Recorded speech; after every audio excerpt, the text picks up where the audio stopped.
Em nome do Pai, e do Filho e do Espírito Santo. Amém.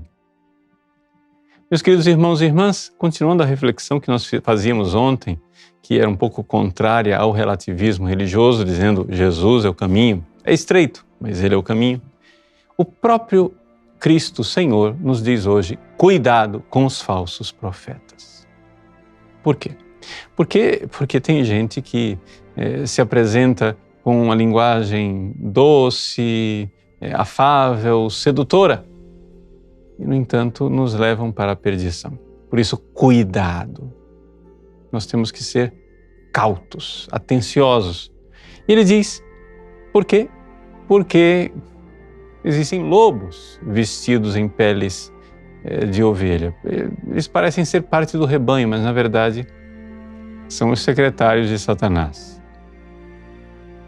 E como é que a gente faz para distinguir? Bom, ex frutibus eorum, diz nosso Senhor.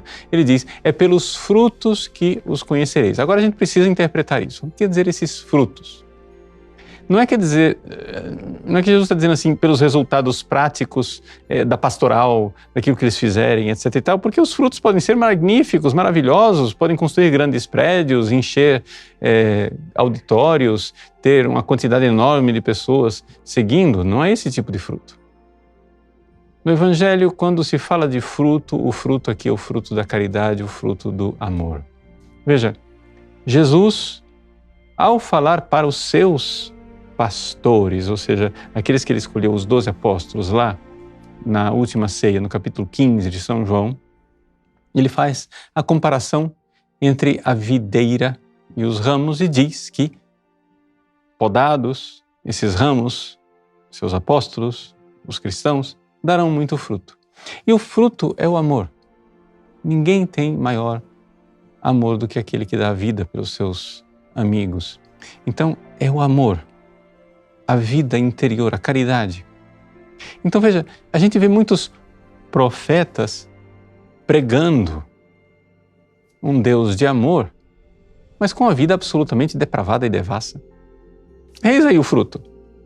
Como é que você prega um Deus de amor e tem uma vida tão egoísta, sem vergonha e depravada? Ex frutibus eorum. Pelos frutos os conhecereis. Ora, uma pessoa que prega o Deus de amor, mas esse é o Deus crucificado, e se crucifica seu egoísmo para poder amar, pedindo o dom do Espírito Santo para poder dar a vida por Cristo. E pelos irmãos, ora, quando você vê uma vida de doação e de entrega, está lá o fruto.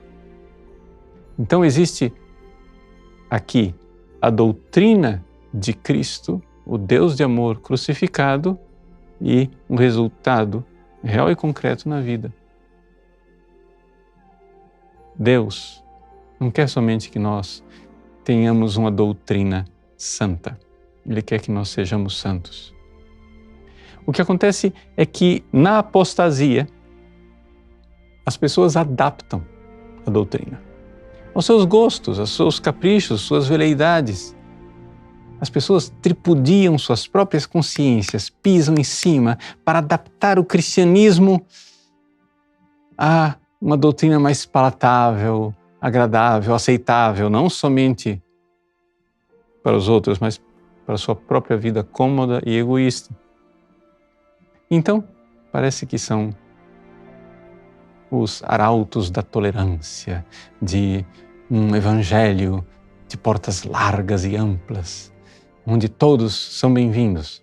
Mas, na verdade, são simplesmente os engenheiros de uma sociedade cada vez mais egoísta, onde ninguém se doa por nada.